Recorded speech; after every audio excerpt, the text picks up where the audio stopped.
जय श्री राम।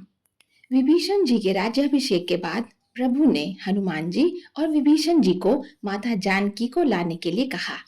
वे दोनों अशोक वाटिका गए और उन्होंने सीता जी को बताया कि प्रभु श्री राम ने दशानन रावण पर विजय प्राप्त कर ली है। हनुमान जी के ये वचन सुनकर सीता जी के हृदय में हर्ष छा गया। उन्होंने दोनों को ये मंगल समाचार सुनाने के लिए बहुत आशीर्वाद दिए। युवराज अंगद और विभीषण ने माता सीता को श्री राम के पास लाने के लिए एक सुंदर पालकी सजाई। सभी रीछ वानर माता सीता के दर्शन के लिए उत्सुक हो रहे थे।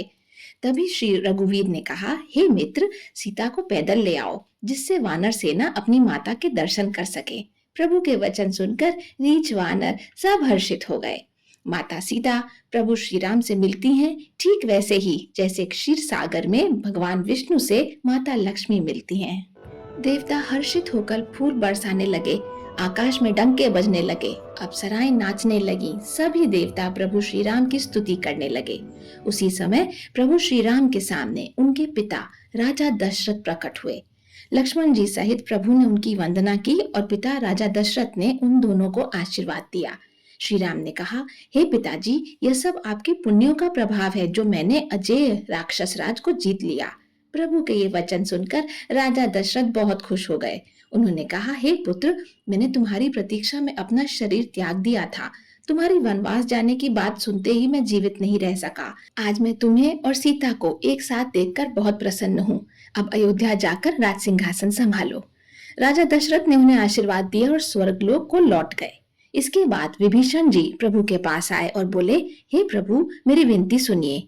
आपने कुल और सेना सहित रावण का वध किया, त्रिभुवन में अपना पवित्र यश फैलाया और मुझ दीन पर बहुत कृपा की है।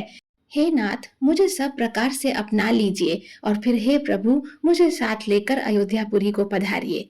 विभीषण जी के कोमल वचन सुनकर प्रभु श्री राम ने कहा, हे भाई सुनो, तुम्हारा खजाना, तुम्हारा घर सब मेरा ही है, पर मेरा भाई भरत, उसकी दशा याद करके मुझे एक एक पल कल्प के समान बीत रहा है। तपस्वी के वेश में वह निरंतर मेरा नाम जप रहे हैं। हे सखा, मैं तुमसे अनुरोध करता हूँ, कोई ऐसा उपाय करो जिससे मैं जल्दी से जल्दी उसे देख सकूं। यदि देरी हो गई तो भाई को जीता ना पाऊंगा। श्री राम जी के वचन सुनते ही विभीषण जी महल में गए और पुष्पक विमान ले आए। वह विमान इतना विशाल था कि उसमें श्री राम, माता सीता, लक्ष्मण जी, हनुमान जी, सुग्रीव, विभीषण और पूरी वानर सेना आराम से बैठ सकती थी। सबसे पहले सीता जी और लक्ष्मण जी विमान पर बैठे, फिर हनुमान, सुग्रीव, विभीषण और बाकी सभी वानर सैनिक भी उसमें सवार हुए। विमान में इतनी जगह थी कि किसी को भी असुविधा नहीं हुई। विमान में बैठने के बाद श्री राम ने पुष्पक विमान से कहा, हे पुष्पक, अब हमें अयोध्या लेकर चलो। पुष्पक विमान, जो कि मन की गति से चलता था, तुरंत आकाश में उड़ने लगा।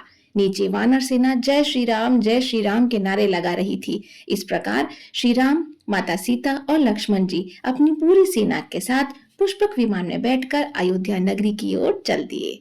जय श्री राम।